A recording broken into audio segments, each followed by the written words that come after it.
Okay. Good evening, good afternoon, and good morning to all based on where you are logging in from. My name is Nipen Shah. I'm the president of IIT Alumni Association of Australia. We'd like to welcome you to the panel discussion on digitization and technology-led disruption in the age of COVID. This is a part of the Global Leadership Series seminar leading to the Global Virtual Technology Summit, which is scheduled for 17th and 18th of September. Having participants registered from all over the world is a testament to the relevance of this topic today.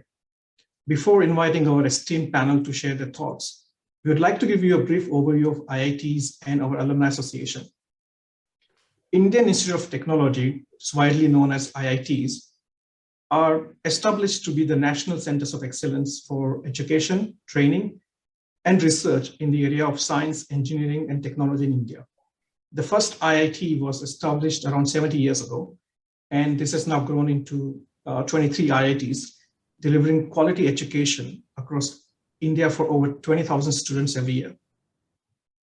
The IIT Alumni Association Australia is a not-for-profit organization, which was established in 2003 with the following objectives: to provide professional and social networking opportunities to IIT alumni in Australia, to foster and promote the IIT brand, and to support industry and collaboration between India and Australia. There are over 3,000 IIT alumni residing in Australia. IIT alumni have made significant contributions to the society in their respective professions and disciplines.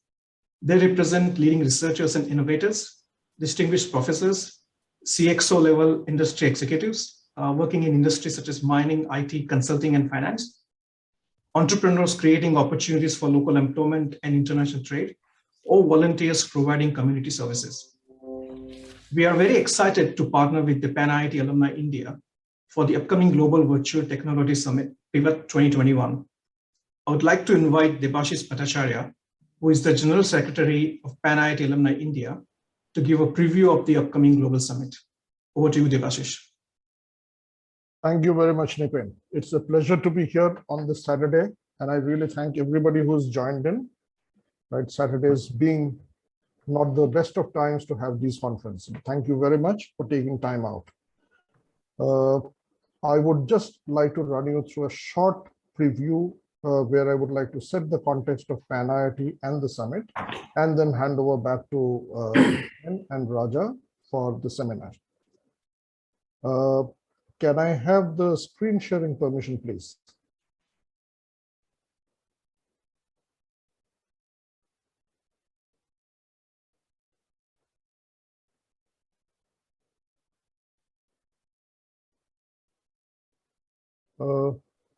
Devishish, I think you should be able to share your screen.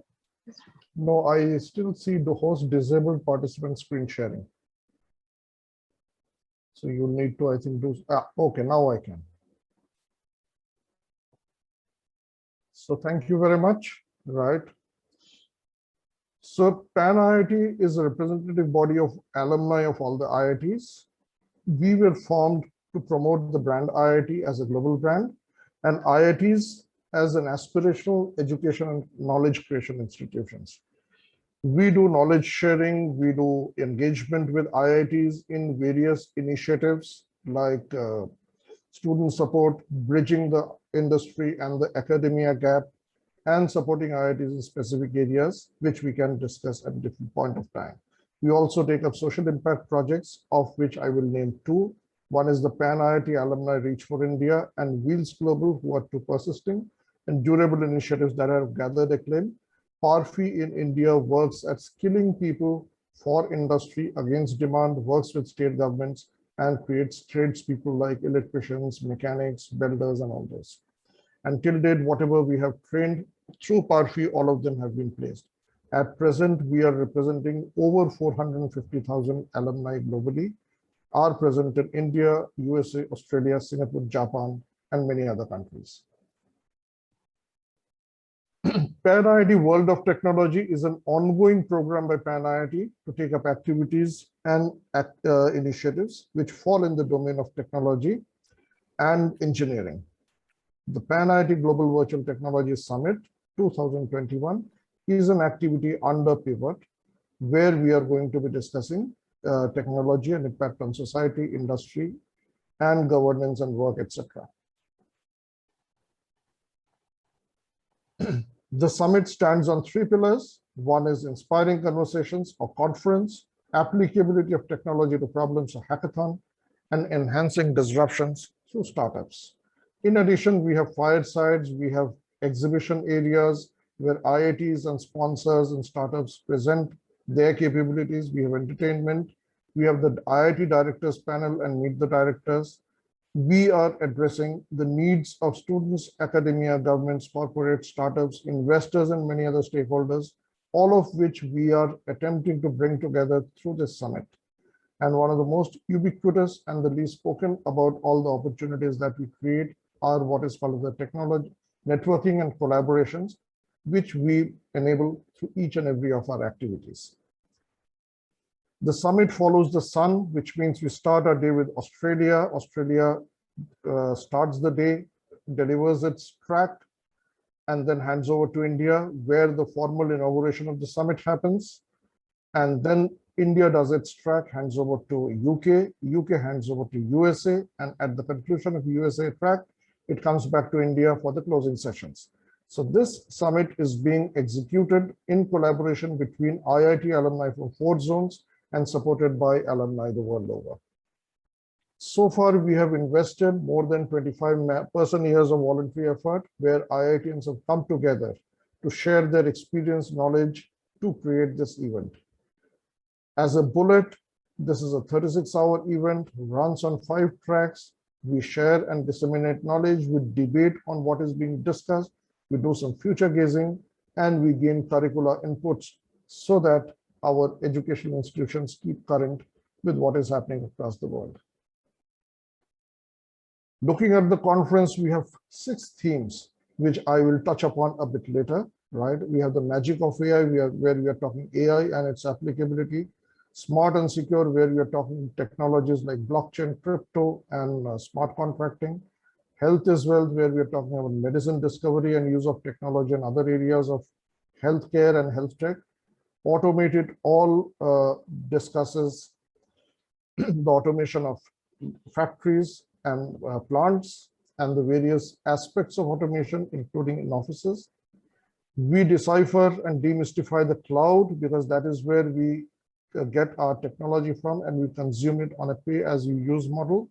So what is the cloud and what powers the cloud is what we are discussing here. And over the last 1 year, I think we have understood what going virtual means. So we are going to be delving down in more detail under that theme.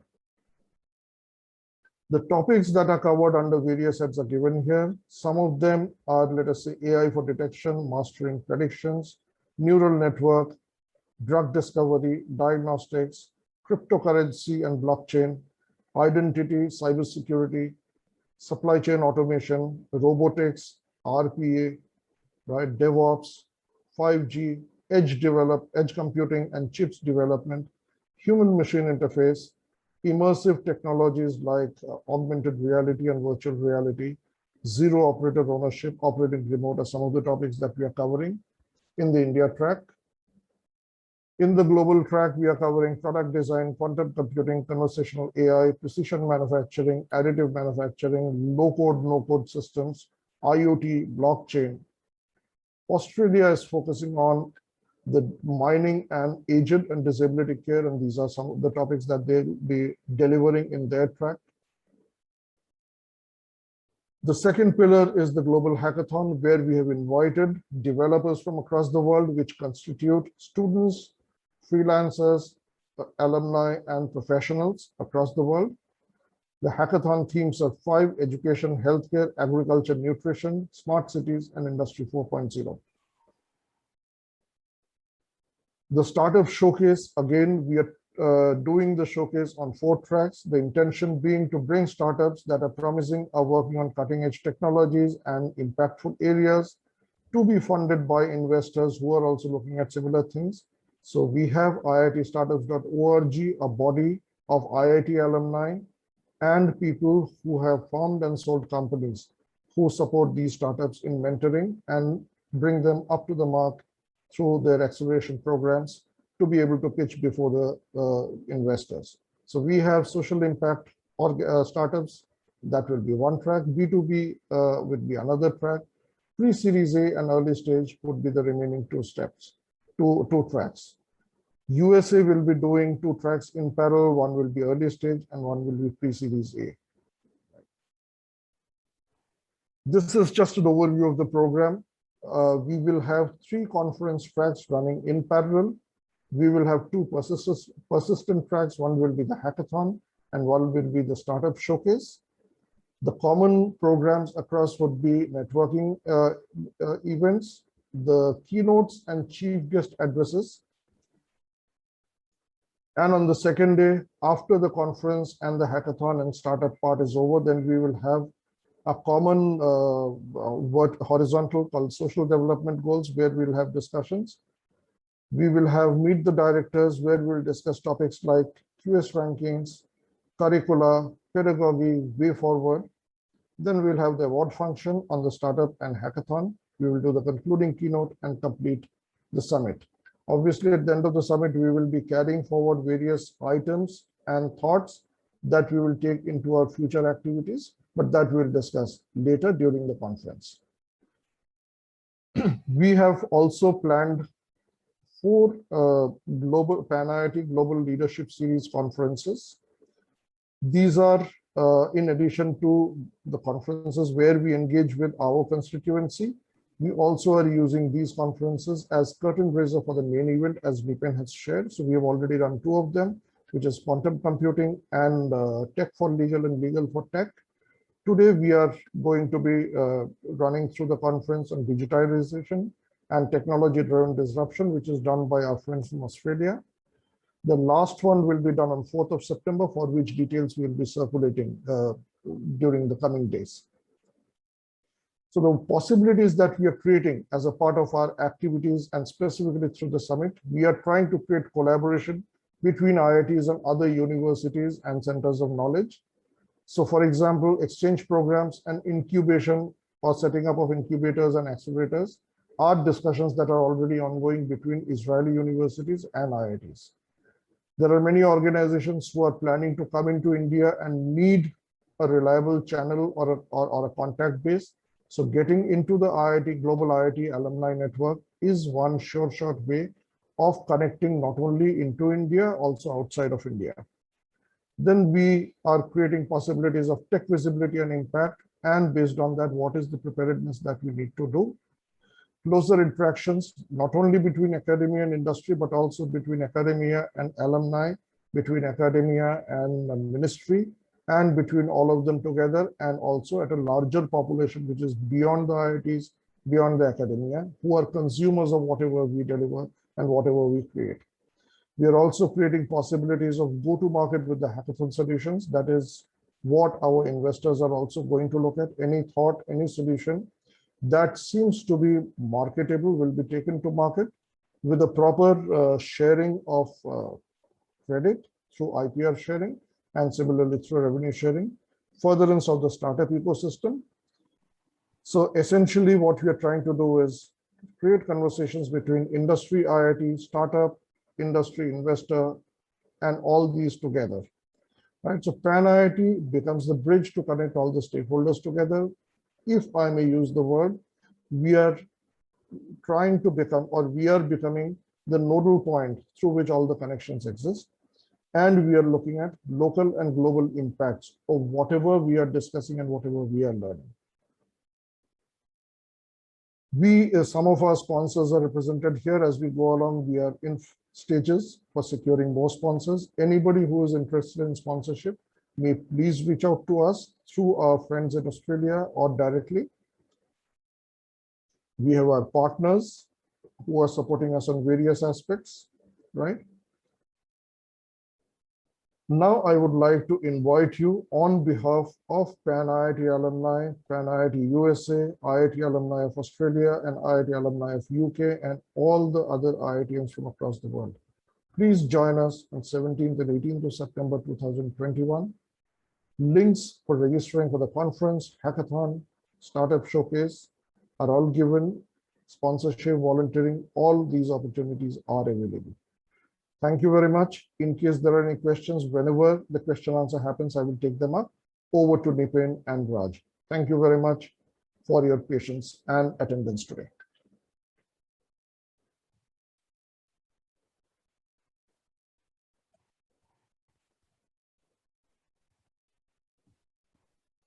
Thank you, Debashish. I would like to introduce Raja Venkateswar, who will be moderating today's session. Raja is a distinguished IIT alumnus living in Sydney.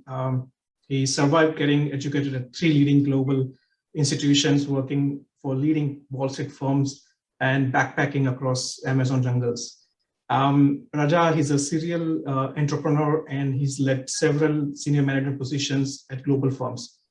Raja enjoys traveling, photography, and he does appreciate a good scotch. So over to you, Raja. Thanks, Nipen. You missed the red wine out there.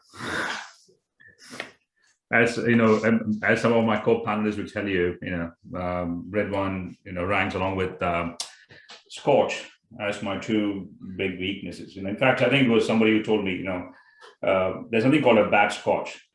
Merely some scotches are better than others. but there are some lousy red wines though. Sorry to it. So first of all, a warm welcome to, I think, what is decidedly a rather cool Sydney.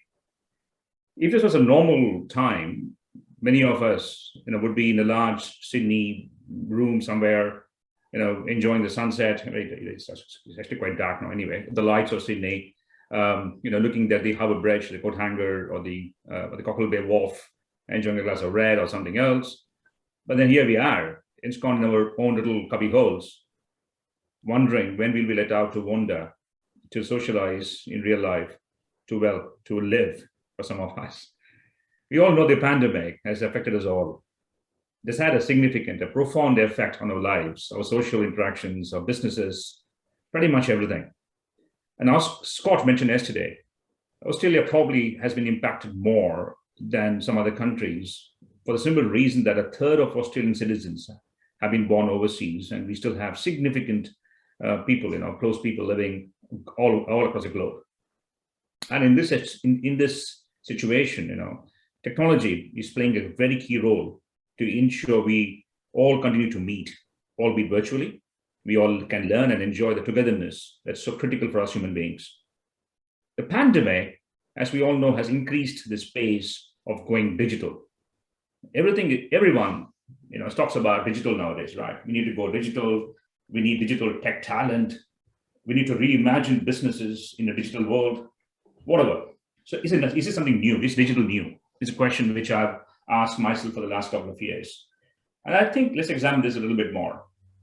The word digital itself is nothing new, unlike what many consultants, futurists, technologists, and finally the headhunters would like us believe. There was a firm called Digital Equipment Corporation, which was founded by Olson and Anderson back in 1957. Yeah, 57. And that firm, Digital, was a big player, a major player in the computer and personal computing industry all through the 80s and 90s. And in 87, at its peak, it employed close to 150,000 people globally. It was acquired by Compaq in 1999, if my memory serves me right, for a then record $9 billion US. So in essence, the word digital is something new. So what is hype now? Is it just another case of consultant-created hype? And while a couple of decades ago, the word digital meant a firm, an enterprise manufacturing innovative personal computing products, what does it mean now then? Is it innovative? Is it transformative? Is it different from a technology industry-led disruption? Or what is it? And how has it changed? The entire digitization as we speak has changed in the ongoing pandemic. And when we were thinking about good events for us to run as part of the IIT community, we thought that's a good topic for us to discuss and in some more detail. The impact technology and digitization has had at a time when life, as we all know, has been transformed and disrupted by the ongoing pandemic. And for that reason, we're lucky enough, we're really honored to have 4 incredible people, incredible human beings in our midst. We got the Honorable Scott Farrow, we got Stuart Davis, we got David Backley and David Brad and Dave Brady in our midst. And these speakers will touch on the impact to business models, and not just business models, but also to our business lives, to government, to funding, to strategy, to lots of things which are being transformed as we speak. And quite interesting, this pace of transformation, as we say, how is it impacting rights to citizens as in countries like Australia, which is such a valued and a big democracy, or India for that matter. And before I invite Dave Brady to commence the evening, I must point out the exceptional work the IIT teams have done globally. 1,200 registrations, and half of them as attendees at a point in time is not easy. In a world when there is Zoom fatigue, there is virtual reality fatigue, getting people to attend these seminars is incredible work. Obviously, the fact that we've got 4 great speakers always helps, but I must admit the work done by Debashish, Akshay, Nipane, Deepa, lots and lots of people behind the scenes at IIT has been fantastic, right? So first, to introduce Dave. Dave is the CEO of a leading not-for-profit organizations, Here For You, that provide social skills for young deaf people through an online and mentoring programs. He's also the chair for the Deafness Forum of Australia, the national peak organization leading over 3 million Australians with hearing impairments. David has a lifelong hearing impairments himself, and he has dedicated his life to improving the lives of folks with hearing disabilities. He believes technology and digitization is a way forward, especially for people with various disabilities, to connect better with human beings and lead a healthier, wealthier, and a more fulfilling life. Most importantly, Dave Brady became a father a couple of weeks ago. And I think maybe it's time, Dave, you introduced Helena Sophia to this magnificent world. All yours, my friend. Thank you very much, Roger. It's a pleasure for the introduction, and very pleased to be here and engage with this esteemed panel, also the Indian Institute of Technology, and thank you for putting me on. Yes, really pleasurable time the last few months, or last month actually, having a new arrival in the family, and that just brings a whole new perspective of what's the world going to be like in the future. And now I look at her and go, what's going to be happening? What is going to be the next thing? What's going to happen in her future? What sort of technology is going to use? And for me, I'm of a hearing loss. I'm deaf myself, and I've had technology in my life, very personal, since I was born.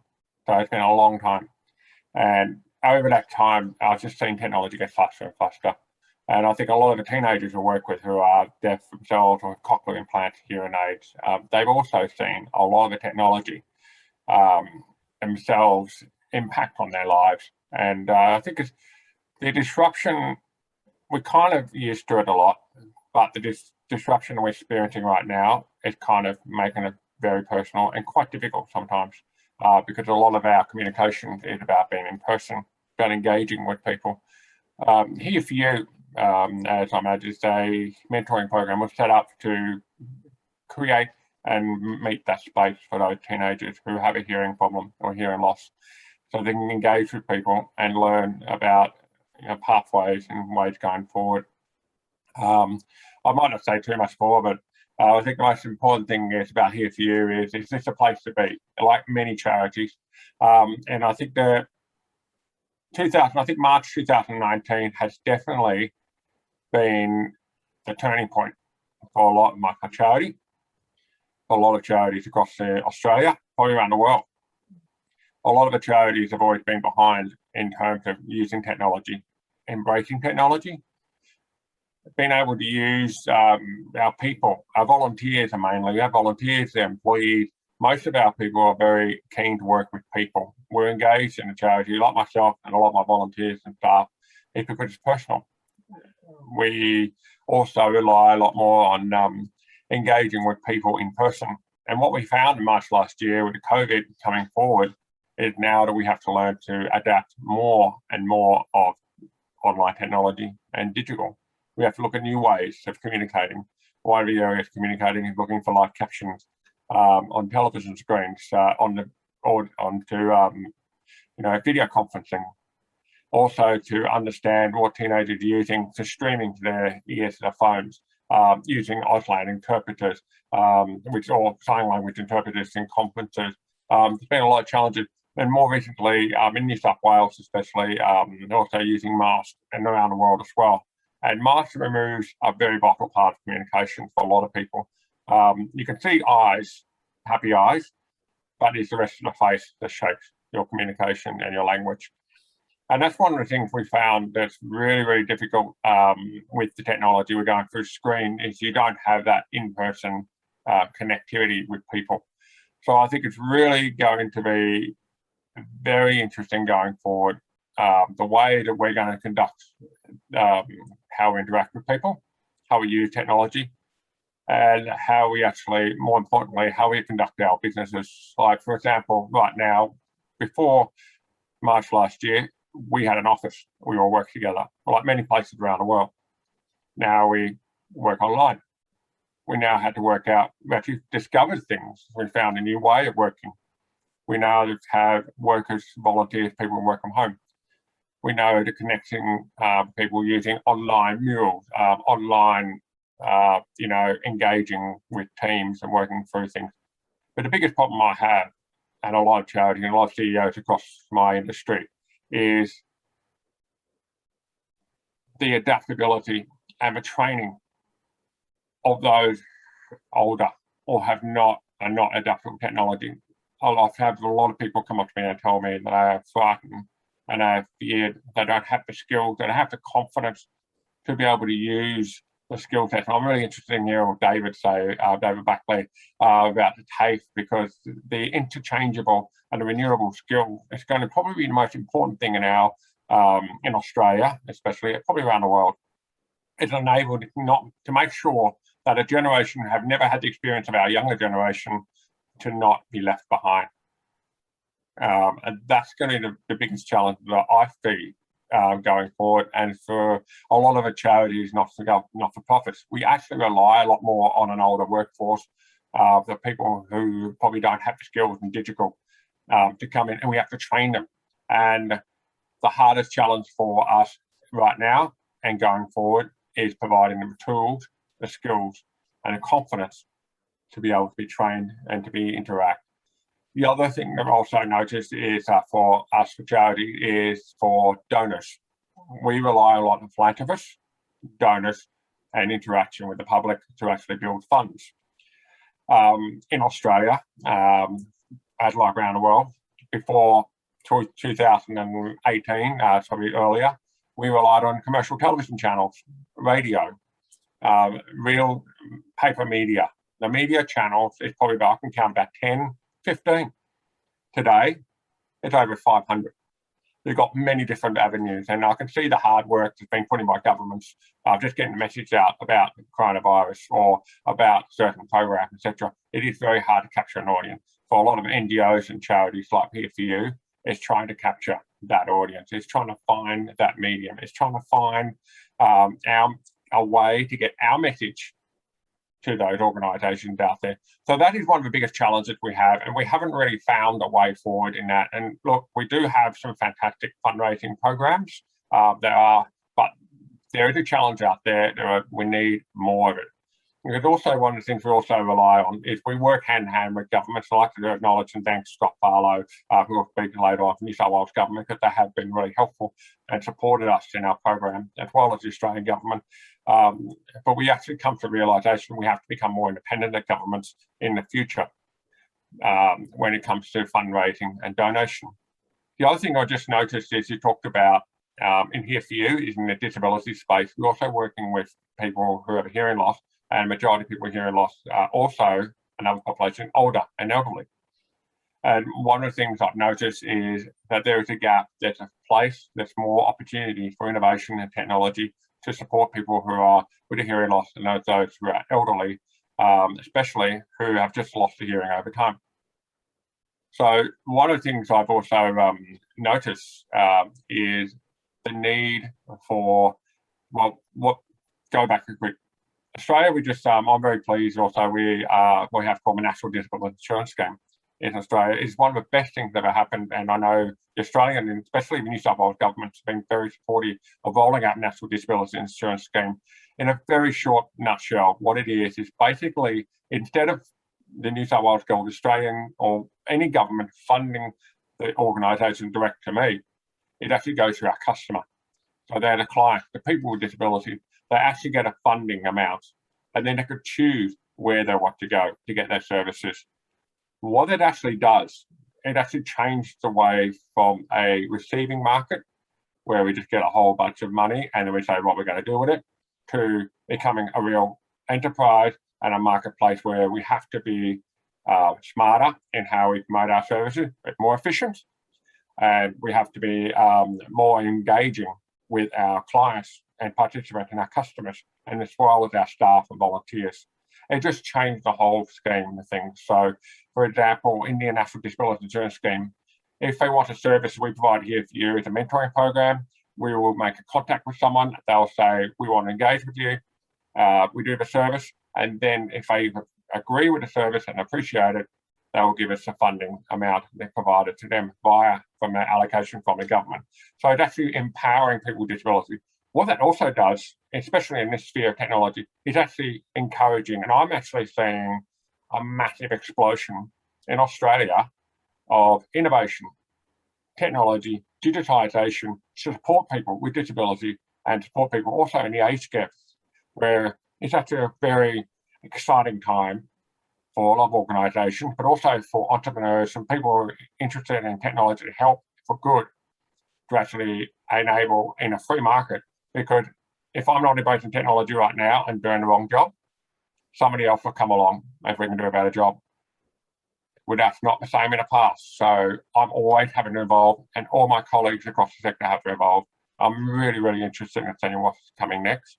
It's very exciting times, and I have great faith in Australia and the way the National Disability Insurance Scheme, and also where we are and working across with our partners across around the world, in India, to the United States, to Britain, and so on, because the world is so exciting, and what we can do with the opportunity here in Australia, it actually make better for the rest of the world.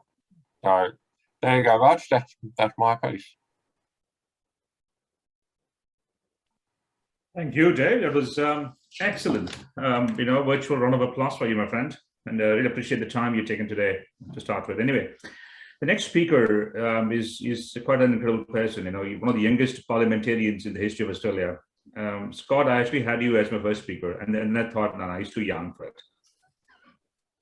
So the Honourable Scott Farlow, I must say, he's a member of the is the MLC and the Parliamentary Secretary, the Treasurer, and for COVID recovery.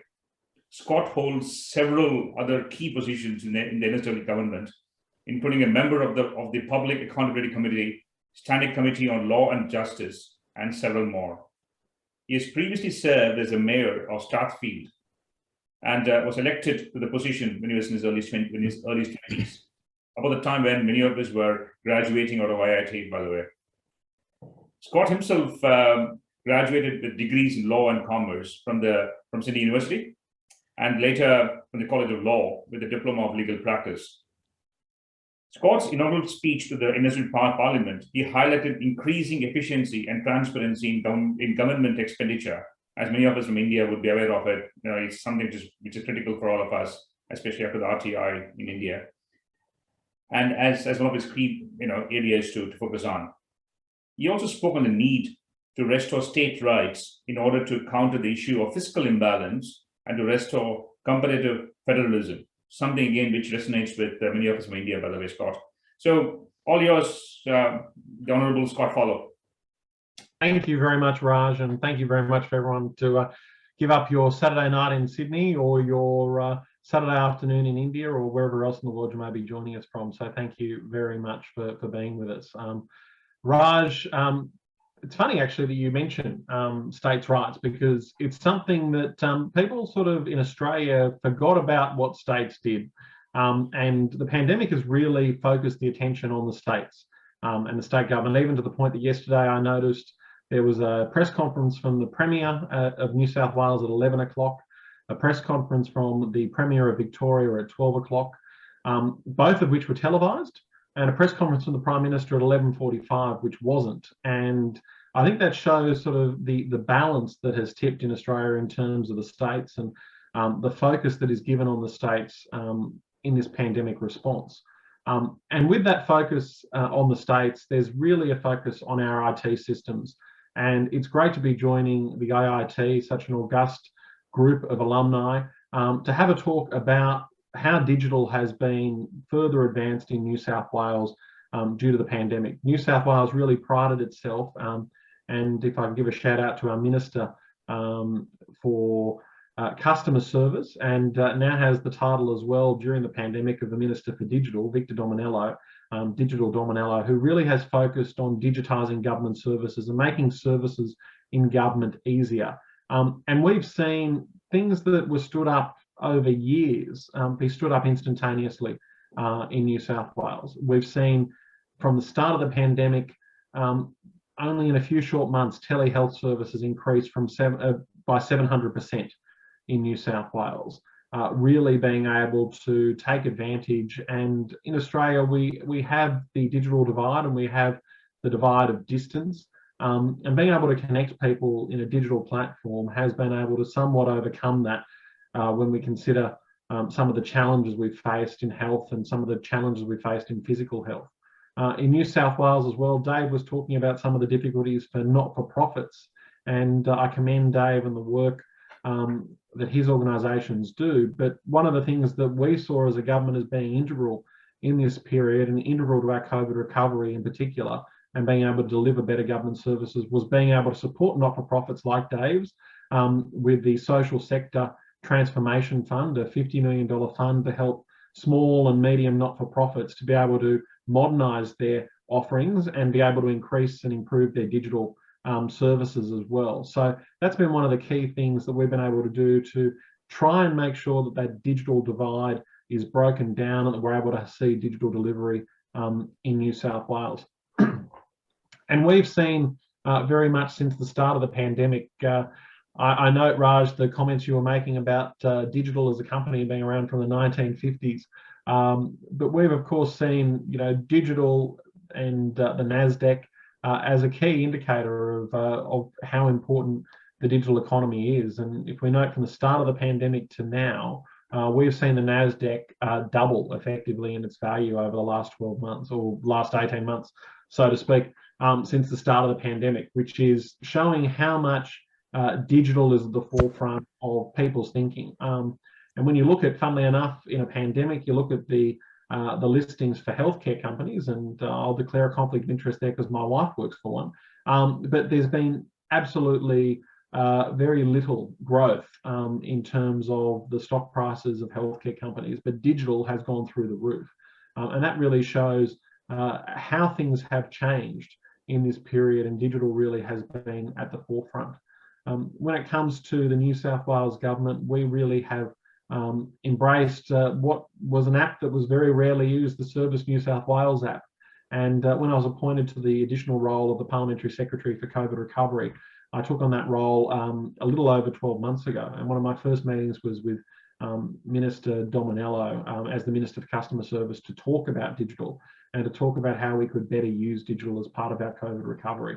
And one of the things that he was very keen on at the time, and which we've seen through, is having that one source. And government of all stripes around the world has often created different platforms in which people can interact with government, have created different websites for different departments, has created different apps.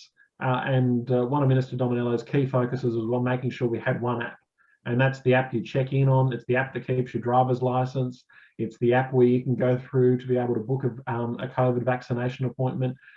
It's the app where you'll be able to find your birth certificate soon. So it is the one source for all of New South Wales to go to, rather than creating a whole range of different apps. And that's been key in New South Wales, and something that I think held us in relatively good stead to be able to deliver programs, whether it be our Dine and Discover program, which was quite successful prior to the latest case outbreak in New South Wales, in being able to encourage people to go to both dining and attraction venues to stimulate our economy and support those businesses that had to be shut down for a prolonged period of time.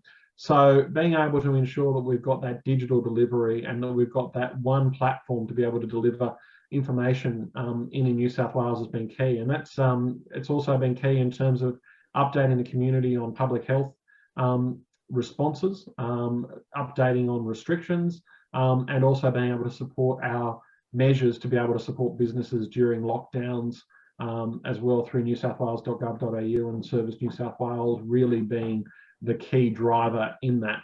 So there's some of the things that we've really seen come online very quickly in New South Wales over the last 18 months as we've dealt with the coronavirus pandemic. And it really has been some change that has really moved very quickly within government, and things that took a very long time. So for instance, e-planning in New South Wales was stood up very quickly from the onset of the pandemic, and there's a $2.1 billion digital restart fund to be able to support internally within government agencies to be able to ensure that they are able to have the best digital offerings for consumers and customers across New South Wales, because we see it not just as being something which is good to have, but something that is more and more necessary now in terms of citizens' interaction with their government. And we want to make sure that government is a leader in digital delivery and not just a laggard, which it has been in the past. And funnily enough, I was listening to a podcast from The Economist a couple of months back about the trend of digital government throughout the world. And when you think of economies that are key digital economies, their governments often can lag. So Japan, for instance, we often think is a world leader when it comes to technology and digital. And when you go to look at the Japanese government is seen as quite the laggard when it comes to paper administration. Whereas a country like Estonia, which is not necessarily where you think of for technological advancements as a government, is really seen as one of the pillars of the world in e-government, and as it's been sort of coined, Estonia, because of their digital delivery. And I know that we certainly have looked to some of that experience and making sure that New South Wales is certainly the leader in Australia, but also the leader very much in the Asia Pacific and globally when it comes to the digital delivery of government services. And that's where we want to see ourselves. And the pandemic has really accelerated that process in our state. Thanks, Raj. I think I'm very happy to take any questions that there may be from everyone on those, and where we're looking into the future as well, and how we're getting through this pandemic in New South Wales. Thanks, Scott. That was really, really excellent. And as somebody who's been living in Sydney for, what is it, almost 7 or 8 years, I can vouch for the kind of digital delivery you guys have done, especially over the last 18 months. And then Victor, as you say, has done a fabulous job, and across the national government has done a fabulous job. You know, the COVID safe check-in, the dine vouchers, it's just been excellent. My getting a COVID jab was seamless. It was very easy. The app is brilliant, and I'm a big fan of the stuff you guys are doing. The Opal, for example, the Opal is the other part which I think you were mentioning, Scott, and I think that's an excellent initiative. And in fact, I was one of the first beta testers for Opal. It took 2 years back, 3 years back, and I met Victor. He said, I wanted to be a beta tester for Opal. I said, yeah, go for it. So yeah, it's an incredibly successful and a very sensibly, very optimally delivered program of work. And I'm as a user, I'm very happy with something which the government has put in place. Not something you would say very often for most governments. As someone like us, many of us from IIT have lived in different countries. And Australia has been definitely amongst the best in terms of the digitization of the work you guys have done. Really well done. I just wanted to, before I talk about Stuart and Martin, I just want to touch upon something which Dave mentioned, and I think that's a very important thing. Dave, you may want to come back to it as part of a Q&A, is in an era of wearing masks and our face being completely invisible, how do people who are differently abled make their life better and more fulfilling? I think it's a big question. I think we need to dig a little deeper, maybe during the Q&A session which will follow the 4 panelists, right? I think it'll be very, very important. But before that, I need to talk about Mr. Davis. Stuart Davis is an old friend of mine again. Stuart is a career banker. He's served as the CEO of HSBC across multiple geographies. His last posting as CEO was at HSBC India, which is how we met. And Stuart has some incredible stories to talk about his Indian experience. It's always fun when the two of us catch up at his Kiribati club or somewhere else with a beer and a glass of red. Always good fun hearing from Stuart his experiences of playing golf in Bombay or walking down the streets in Calcutta or something. Always fun. But Stuart's also been CEO of HSBC in Australia, Taiwan, and quite a few other other countries. Stuart now is on the board of several leading global organizations, including PayPal Australia, NextDC Australia.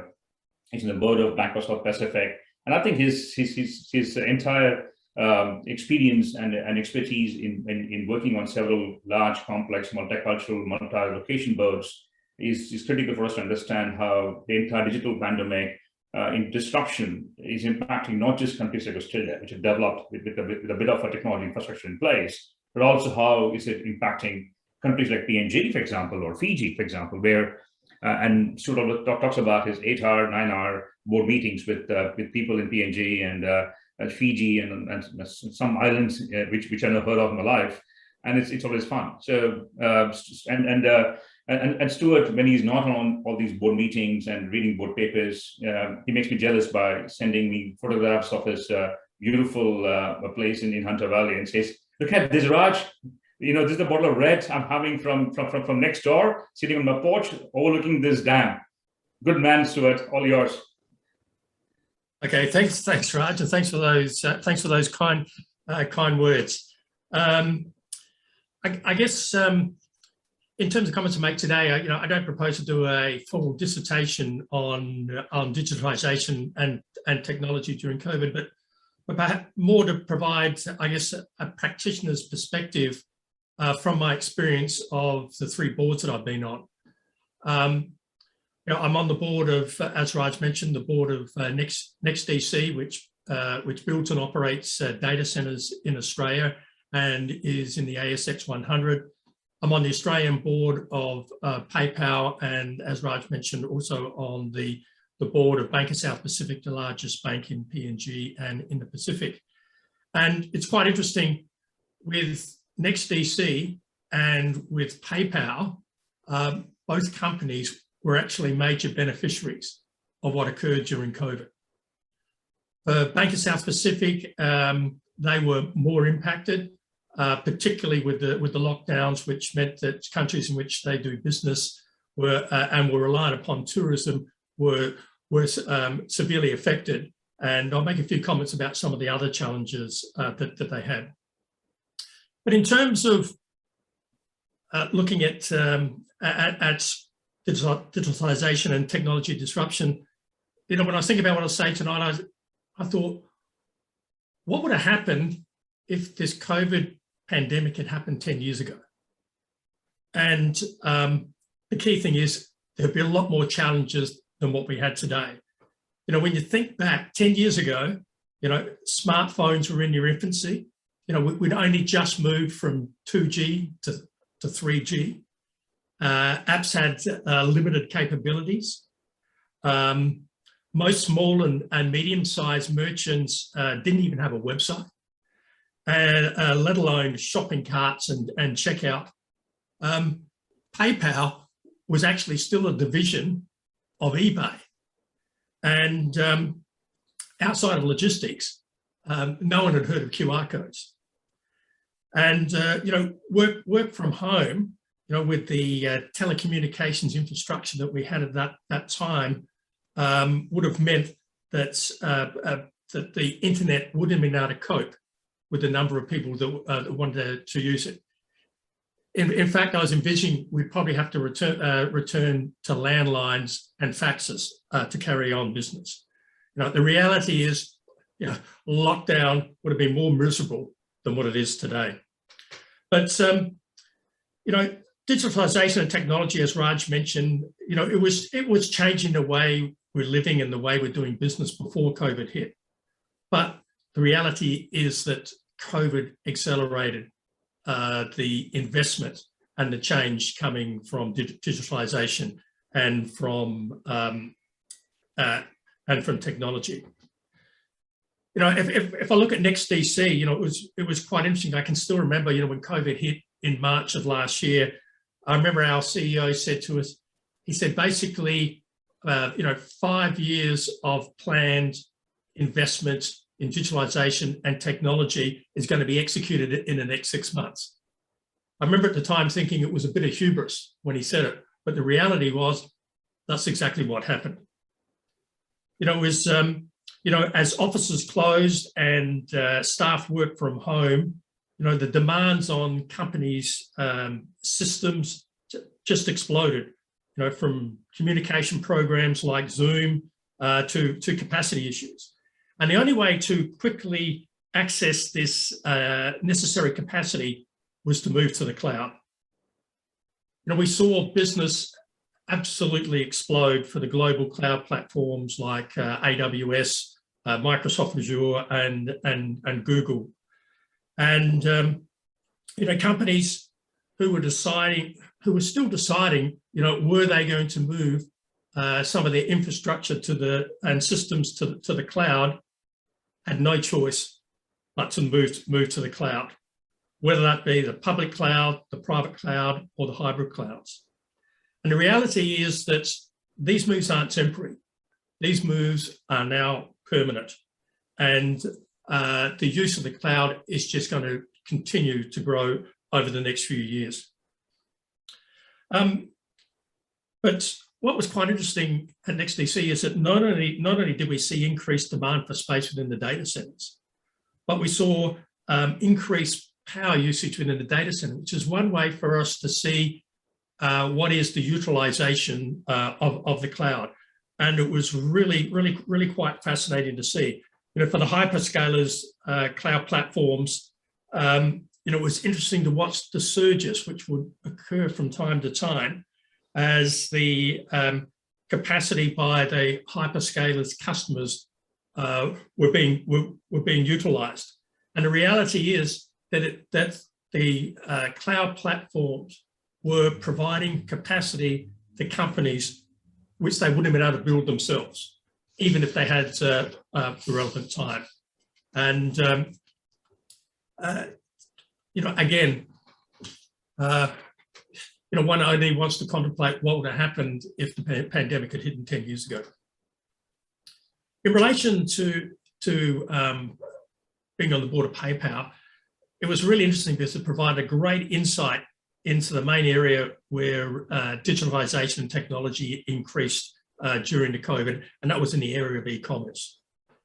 You know, when it was quite interesting, you know, when COVID first hit, you know, as a board, you know, our first priority was our staff, and we moved our staff to work from home. For the PayPal group, this meant moving over 25,000 people from the office to work from home within a short space of time, and they achieved this relatively seamlessly from a technology perspective. However, many companies struggled to move their staff to work from home due to system capacity limitations and connectivity issues. And again, another example of how the cloud was so important in helping companies achieve this. But one of the things is that, you know, like for PayPal, you know, 25,000 people working from home, well, that suddenly means you've got 25,000 additional points of access and vulnerability to your IT systems. And this placed a huge responsibility on your InfoSec resources and their capacity to be able to monitor this potential incursion into the systems. Yeah, at PayPal, it was just phenomenal the way they do it, and it was something you would expect from an organisation like PayPal. But this was a major challenge for a lot of companies. And while during COVID, you know, there's been some well-publicised examples of where systems have been compromised, you know, particularly with ransomware, one thing that has surprised me is that there has not been more occurrences of IT systems being compromised. And I don't know, it'll be interesting post-COVID as we look back at so many different things see why more of that hasn't happened. The other thing I would add is that the age of COVID has changed the way we work, and I guess interesting developments are happening in terms of what I call the future of work. How are we going to spend how are we going to do our working lives going forward? How much time will we spend in the office? And that will have an impact upon what's going to be the demand for space that the companies have. Will virtual office dominate? And how do you develop and maintain culture when you've got your staff working from home? In fact, the list goes on and on. And I guess the only certainty is that we will not return to pre-COVID behaviour. How different work of the future will be is going to be one of the fascinating things to watch over the next 2 to 3 years. At PayPal, the second priority we had after staff was, of course, the business.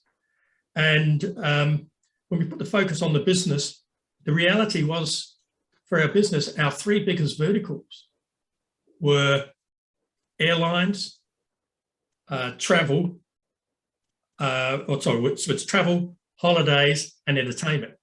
And basically, those 3 verticals were immediately impacted by the close downs that occurred during COVID.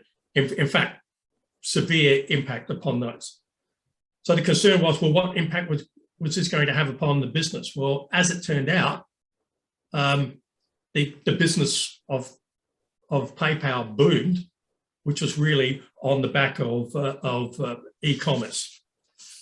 And it was really, really interesting watching all this evolve, because it all happened very, very quickly as people were in lockdown, couldn't shop. So basically retail moved online, as did demand for groceries, and the list goes on. So, while, existing online marketplaces like Kogan, Catch, Pinterest, eBay, they already had a significant online presence, and they actually reaped the benefit of this increased consumer engagement online. But it was actually a huge struggle for many merchants to adjust.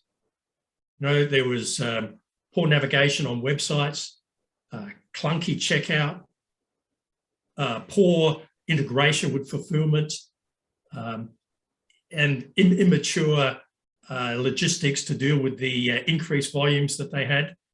And also on top of this, during COVID, we actually saw that the way that consumers engage with e-commerce moved from desktops and laptops to handheld devices. And a lot of merchants hadn't developed their websites to be smartphone friendly.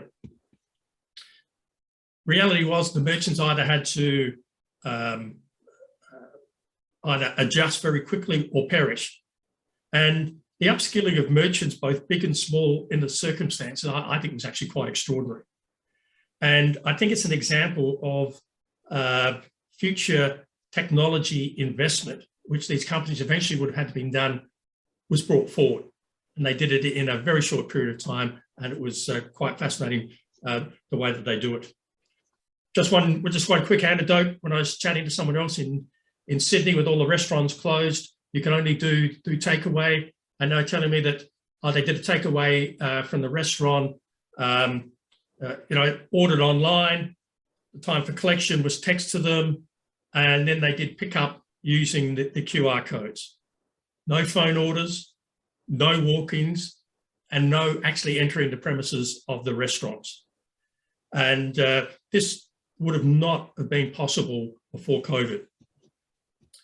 Constantine, quickly turning to Banker South Pacific, and just a couple of comments I want to make there is that they actually face very different issues.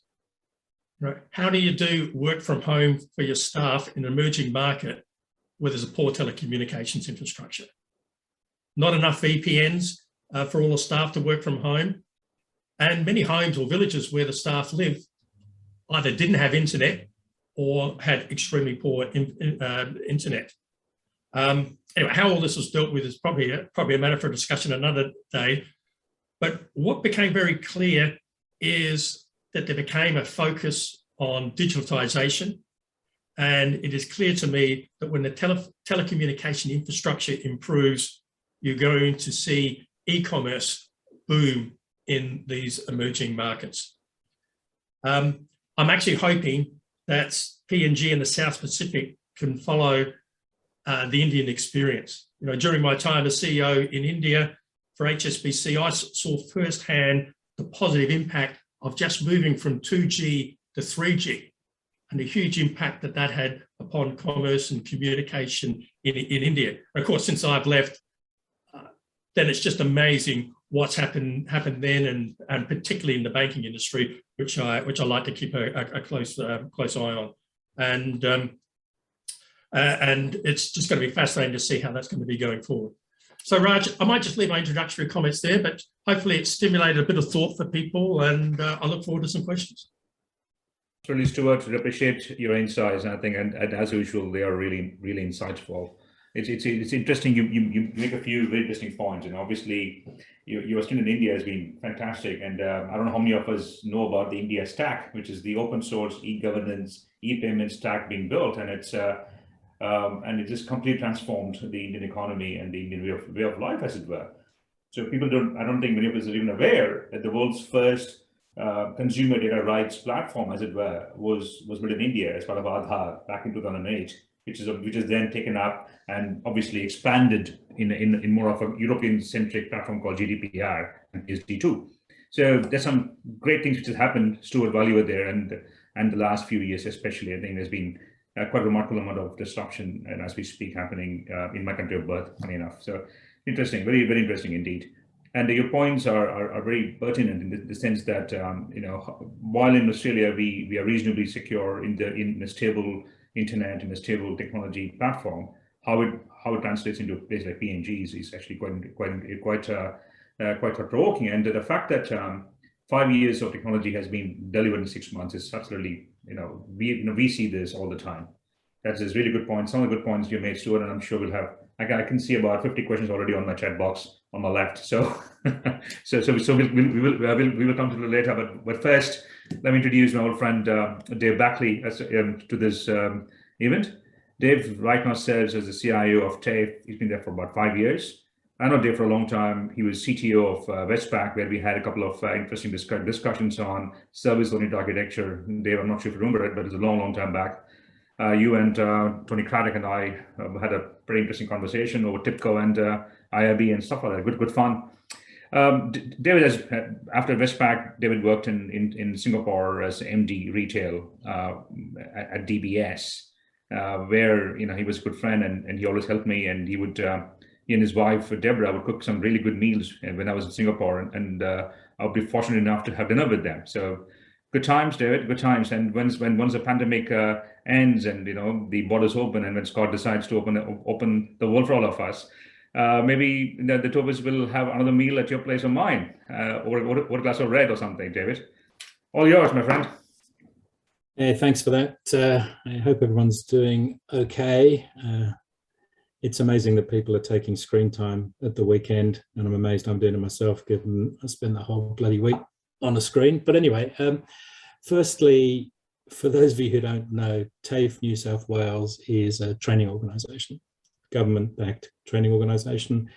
From a scale perspective, we have close to 500,000 students.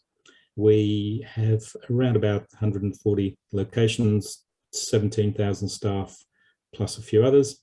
And we do predominantly trade and allied type skills training. So whilst we do have higher education capability, and we do train in software development, we train in cybersecurity, et cetera, our mainstay is electrical, plumbing, building, et cetera. So it's very, very physical. When COVID hit, there was a lot to think about.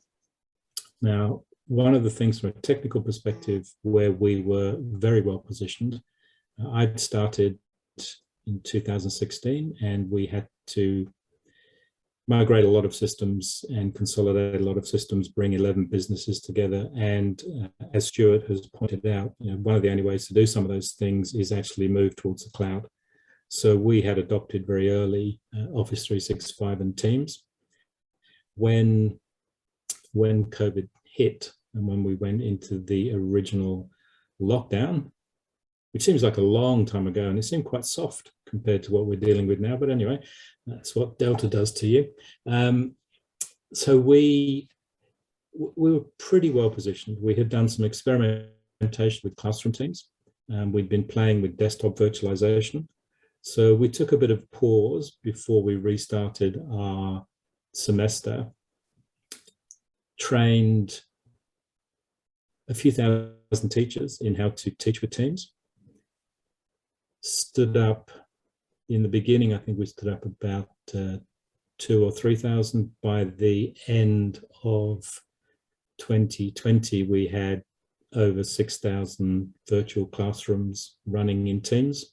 We had up to 30,000 virtual desktops.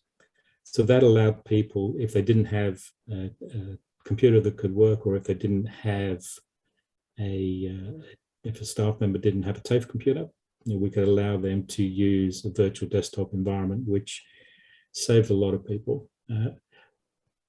Following on also from Stuart's observations, security became a real issue for us and was always going to be a real issue for us, especially as you create a much softer attack surface with thousands of people coming in from all over the place.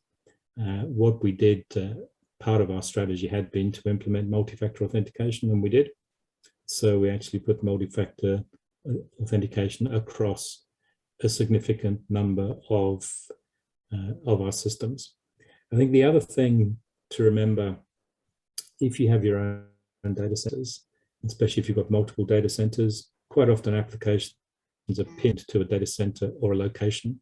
Once you move things into a public cloud environment, now whether that's hosted in an AWS environment or it's in an Oracle service environment or a Microsoft Azure service environment, your access is easier. So one of the things that you don't have to do is to worry about traversing data centers. You don't have to worry about sticky sessions into data centers, and that helped us a lot through the pandemic. To be honest, that was one of the biggest things. The difficulty that we are facing now. So I think it's useful to contextualize the current pandemic issues in difference. In the first round of this pandemic, we were able to bring some students back into learning facilities with social distancing and complete their training. You know, whether it was a plumbing certification, whether it's physically working at heights and carpentry, et cetera, with the lockdowns now, it's becoming much harder. And also, if you think about it, whatever training we do, whether it's trade training or Bachelor of something training, some of it you can do online, some of it's theory, some of it you can do self-paced, some of it you can do in an environment like this with a teacher. But there comes a time when you absolutely have to get to the physical. And the challenge that we are facing now is that we're beginning to run out of virtual material. So we've been doing this for 18 months or so, and we've pushed theory, we've pushed this, we've pushed that, and we now have cohorts who are getting to the point where they really need the trade experience. And also with many workplaces shut, they're not getting the workplace experience. So it's actually it's a real dilemma for the skills across the state. We are turning ourselves to some newer virtual technologies, experimenting in healthcare with some 3D. I could show you, but it probably wouldn't work very well on this screen, but with 3D glass man, we call it, where you can actually look at the the mannequin effectively, but the heart's beating. You can see through the veins. You can do a fly through the heart, etc., etc. We're also now starting to experiment with digital twins. So New South Wales government has done a lot of work in the spatial services with Microsoft and creating digital twins of areas. We're now looking to create digital twins of learning and training facilities. One of the ones we're playing with, and Dave and Stuart, you might be interested in this. And Scott, you might be interested as well, given it's government. One of the ones we're looking at is aged care. There's a shortage. We know there's a shortage of aged care carers and aged care workers, and they can't go into the facilities at the moment. So we're looking to potentially create 3D imaging and a 3D walkthrough of those workplaces to help students orientate to those workplaces before they go. I guess there's a couple of last points I'll make. Scott mentioned the New South Wales app, the Service New South Wales app. To give you some, I guess, other avenue into that and other thoughts about that, something that we're working with the Department of Customer Service, the people who run that particular app, is getting digital licenses to people quicker.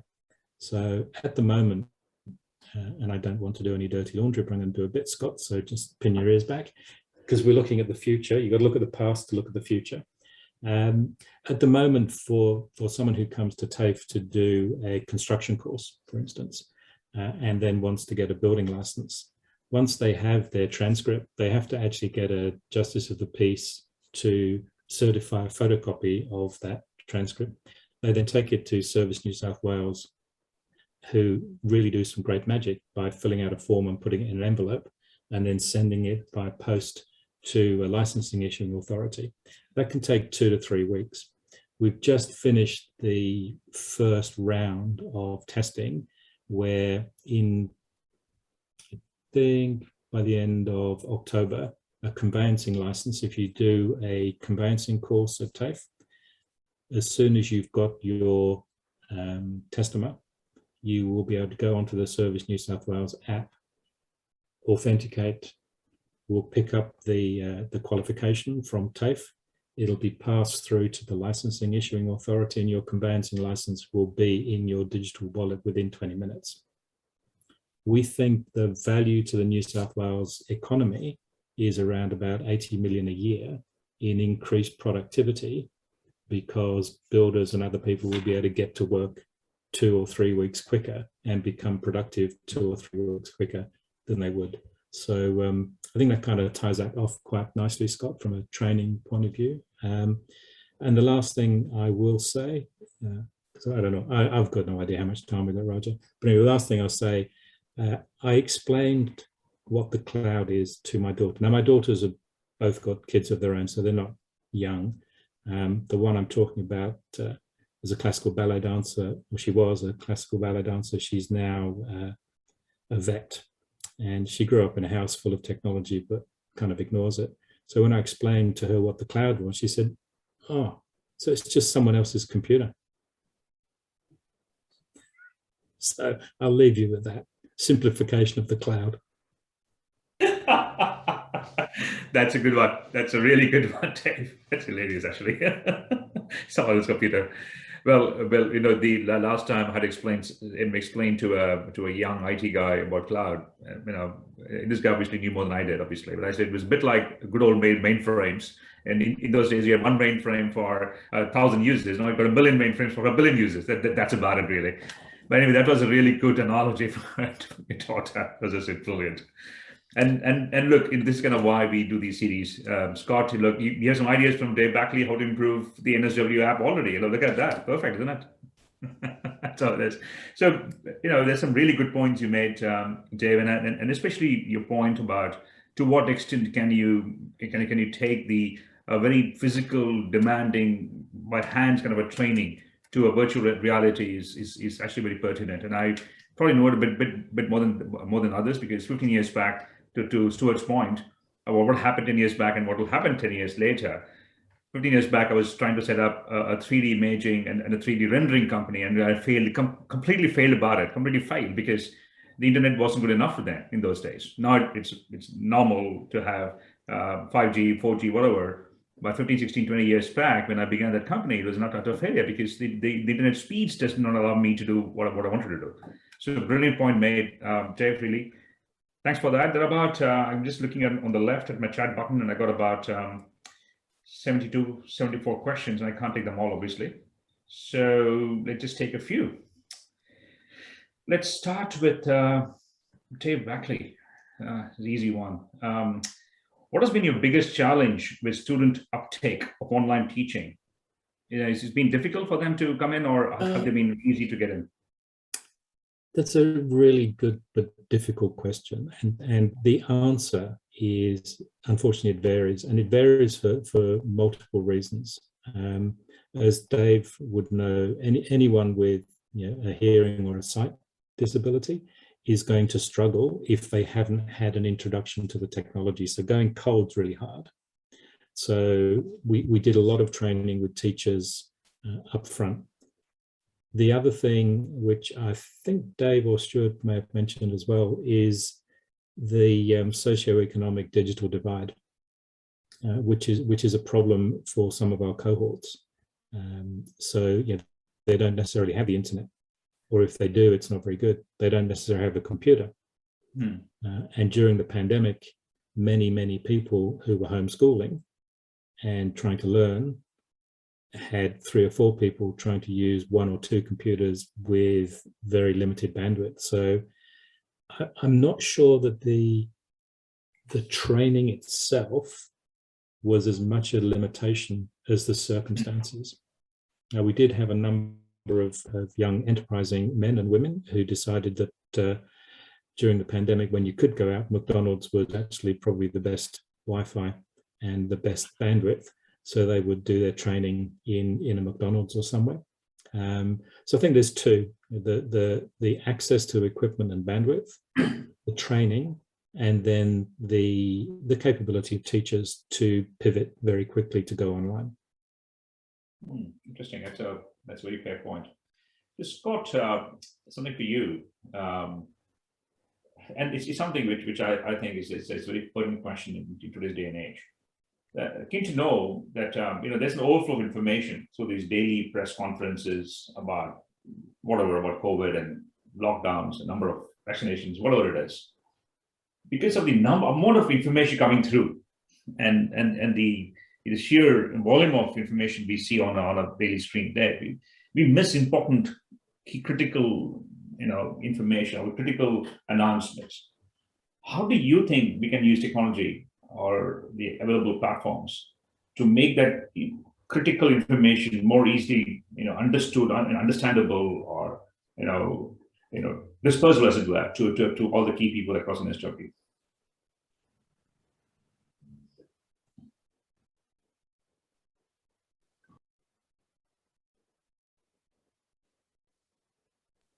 I knew this would happen at one point, but the mute button would be my challenge. It has to happen at all points, and I was trying to do the space bar off mute, and it just kept on going back on. So apologies, everybody. It had to happen sometime tonight, and I'm glad it was me. Thank you, Raj, for the question. It's a challenge. It's a challenge in terms of how we communicate what is, and it's a challenge for me, I'll admit, in terms of how we change things very quickly. And we change a lot of things, and it is very, very hard for people to be able to keep up. Of course, there's a lot of information in that 11 a.m. press conference. And in addition to that, a lot of information in the 11 a.m. press conference, and there's more information which is up on newsouthwales.gov.au, and more information behind that which is in a public health order as well. And that is very difficult to navigate for most people. How we can use technology, social media is fundamentally important in this, in being able to get out what we call source of truth information, very much with the New South Wales government headers on it, so that we can have that in a digestible form, the important things, being able to actually broadcast the Premier's press conferences and the like. And we've seen actually, in particular in this Delta outbreak, and the concentration of cases in the areas of concern in Sydney. And for anyone not from Sydney, in terms of the Delta outbreak we're experiencing at the moment, we're seeing about 90% of the cases coming from about 12 local government areas in Sydney, predominantly in the sort of centre band of Sydney. And Raja talked about one of those areas which I was mayor of before, which is Strathfield, out to Fairfield in the city southwest, Penrith in the west, and Campbelltown in the far southwest. So that is the most multicultural area of Sydney. It is an area where there are lots of people who don't necessarily have English as a first language, or may not even speak English as well. So being able to actually broadcast those press conferences in other languages, which Multicultural New South Wales has worked on, and getting out those messages in different languages as well is fundamentally important, particularly in addressing the local government areas of concern in Sydney. We've also seen with the Service New South Wales app that allows us to be able to transmit messages to people about what the restrictions might be. And even today that there was 1 million texts that went out to people in those local government areas of concern between the ages of 16 and 39 from our Service New South Wales data to encourage them to book for a vaccination in the next 2.5 weeks, as we've secured an extra 500,000 jabs for that cohort. So there's lots of things we can do using that technology to leverage in terms of our response. Distilling that information as it changes incredibly quickly is a challenge, and it's a challenge that I think at times we haven't met, but we are using both the app and fundamentally social media as a real key tool in being able to communicate that message. But I'd also mention that there are some other tools which are much more old-fashioned that have been very helpful as well. Particularly radio and multicultural radio in Sydney has been very, very helpful in being able to get that message out as well. So you may not think of that when you think of technological advance, but it's all about a matter of being able to communicate to people where they're listening, where they're receiving information, and to being able to communicate to different age cohorts as well. So even health messages on TikTok these days for younger audiences as well. So there's a whole lot of channels we've had to use to leverage to get that message out. Brilliant point, Scott. I completely understand the importance of radio, and I have a personal anecdote for this. About almost a decade, 8-9 years back, I was driving back from Gold Coast via Walgett. I had a week of driving Gold Coast, Walgett, Burke. Back I thought, Australia, I have to go and see Burke after all. Back of Burke, have to go and see this. So I reached Walgett. It was raining a lot, and I was just put the radio on, and there was a message saying that the bridge has got washed away or something. I said, where the hell, what's happening out here? So anyway, I parked the car. I went to the local gas station, and I said, heard about this. There's no internet. And I said, oh yeah. Well, 5 miles ahead is a boat, and there's a bridge, and it's gone. Then how do I get to Walgett? Yeah, you can drive about 14 hours more. I said, no, thank you, not in this ride. I'll go somewhere else. So your point about radio is very well taken. I agree with you completely how critical radio was. At least this is about a decade ago, of course, 8-9 years back, but that is very, I agree with you completely. So the question for you, Dave Brady, sorry, I have to use Dave Brady and Dave Backley because, two Davids make my life miserable and one Davis on top of it. So Dave, you talked about some of the challenges you have with raising funds, especially COVID and all those things. What are we doing about using technology, digitization, all of it, to make your life to raise funds for the right reasons easier for all the not-for-profits across Australia? How are you going about it?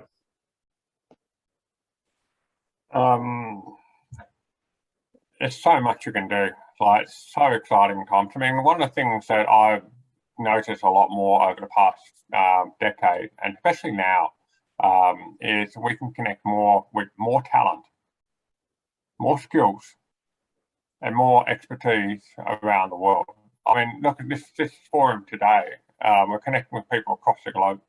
And that's one of the great things about this. And one of the things that I really am excited about, especially living in New South Wales and Sydney, I love this place, is the fact that we've got a progressive society. We have opportunities here for not just for Australians, but for people around the world to share their ideas, to spread their insights, have different types of technologies that can help people or support people with disabilities or in the aged care or those with disadvantage. I mean, when Scott Farlow was talking about the media channels, I mean, there is somebody out there who can probably solve a whole lot of solutions for governments. We're just seeing that challenge today, and we're trying to catch up with the 8 ball right now in terms of what's happening with what we're facing challenges right now. But I think it's actually going to create a much more exciting time for all of us. And I think the word is we're looking for is internationalization and opening up with, look, the internet has no boundaries. We have the opportunity to engage with someone from India. There's somebody in the United States. There's somebody probably in South Africa, or even and all working on a project for people with disabilities in New South Wales. It is definitely very possible, and that's what we're seeing in not-for-profits. And the other thing is for us, for NGOs, it's actually enabling us to access expertise in different areas that we never had before. For example, looking at something like communications channels and working out the data, how to get retained data, how to understand what is data. For us as a CEO of a charity who've never had the staff have the capability and resources to engage someone who understands data, we can outsource. We can find somebody around the world who can actually help us with that. And we've got the marketplace. We've got the what I call, look, Australia might be, like New South Wales is the largest economy, of course, but it's probably not big in the scheme of things, but we do have the ability and the opportunity for anybody to come in and help us to actually maybe look at something brand new.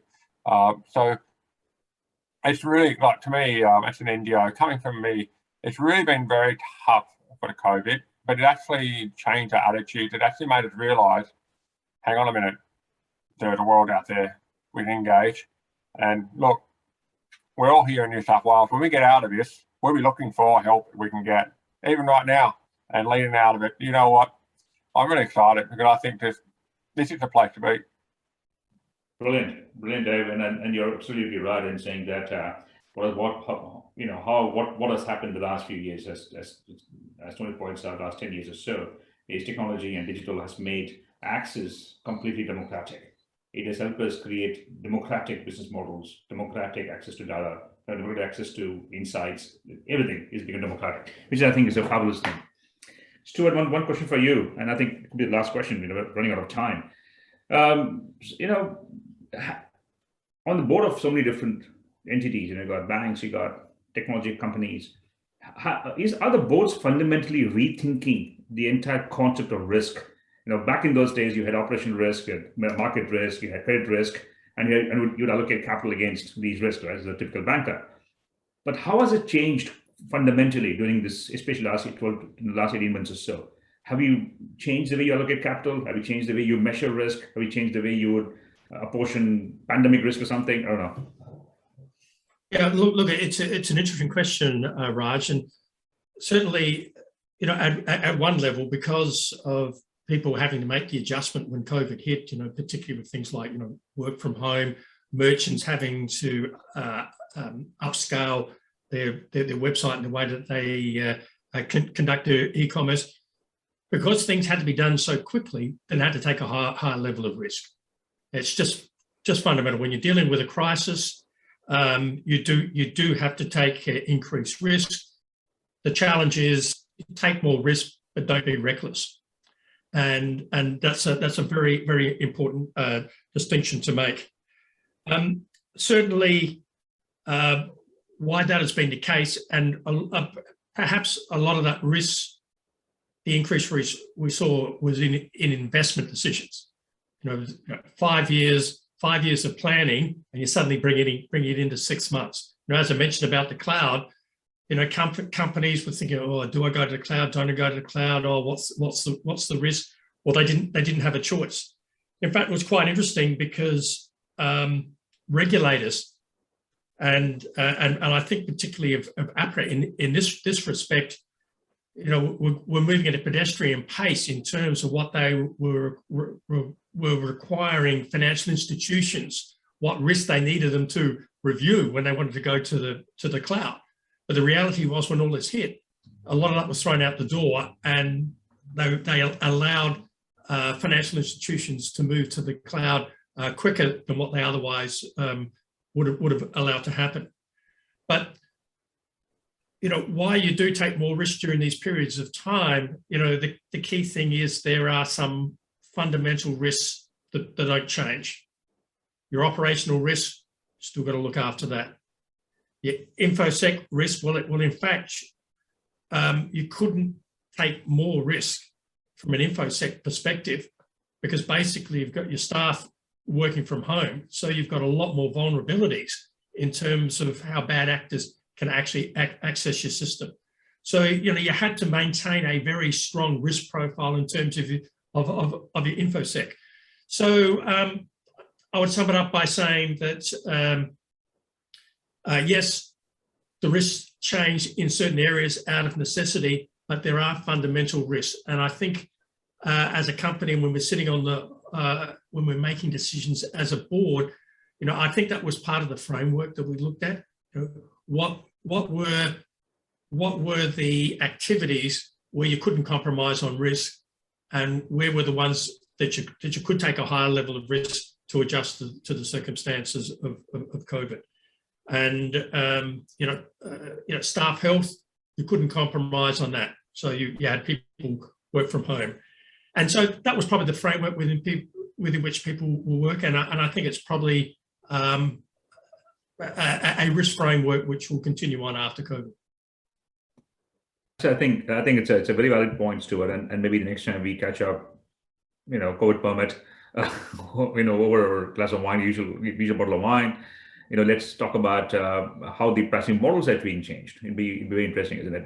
How are asset classes being priced now based on different kind of risk. It'd be interesting to talk to you about it. But look, gentlemen, we are almost out of time. So I just want one final word from each of you.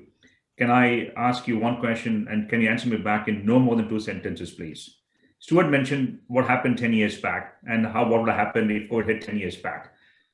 What would happen if COVID hits us 10 years later? And we hope that this I'm not talking about the 1015th day of a year of month of lockdown. I'm talking about we end lockdown sometime in the near future, 10 years later, but we have another variant of this virus hitting us and shutting us all down for a couple of years. How do you see this panning out a decade in the future?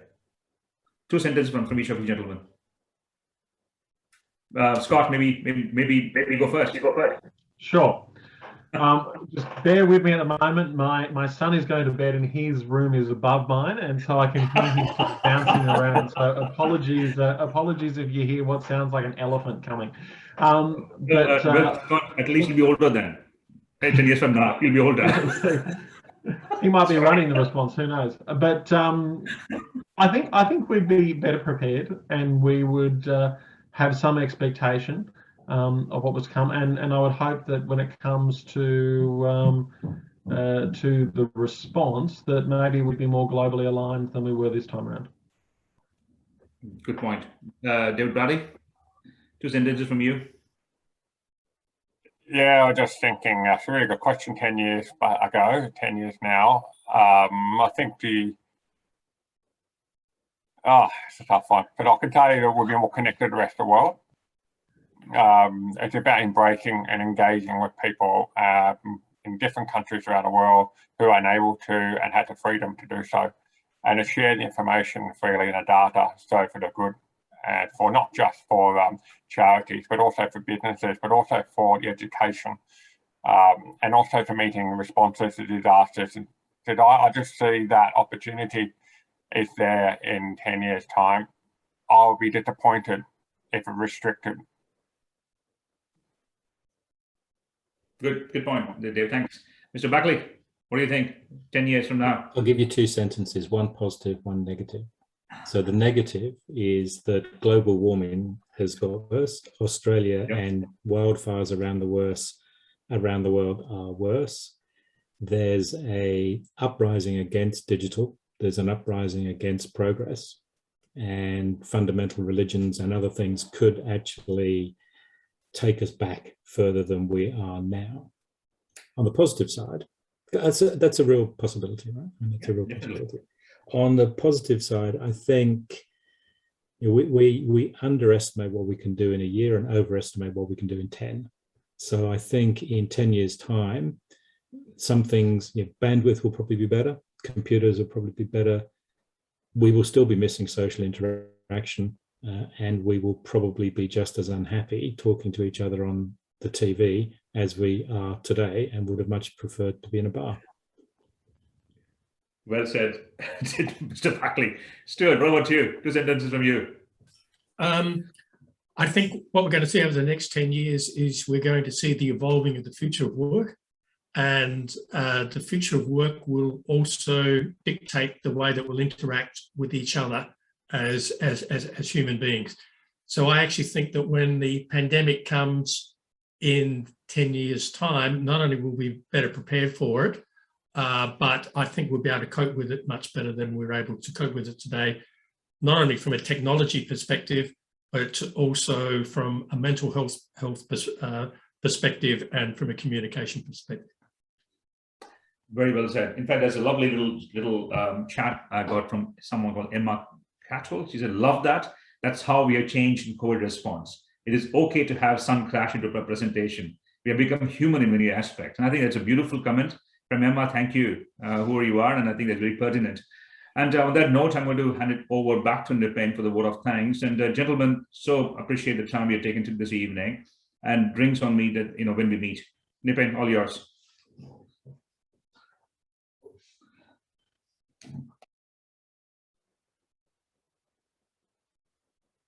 Nipen, you're muted.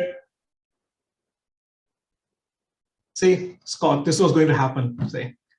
So, no, I want to thank all the attendees for taking the time to attend the seminar on a Saturday. I think just based on the comments that we've seen in the chat box as well as in Q&A, I think everyone found this session very interesting and very informative.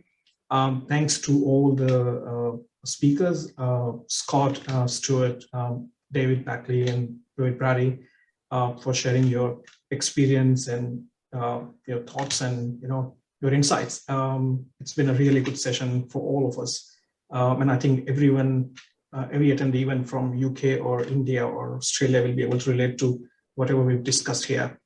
Really want to thank Raja for bringing this event to life, and he's put in a lot of efforts in putting the program together.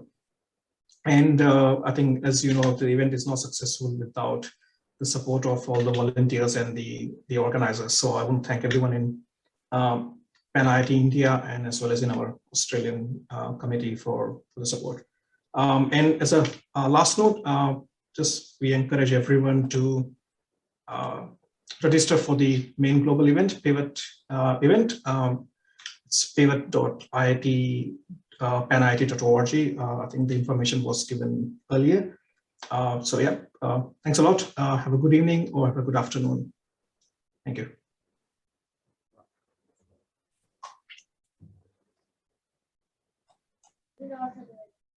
Thank you, everyone. Cheers. Thank you. Back to you. Bye. Bye.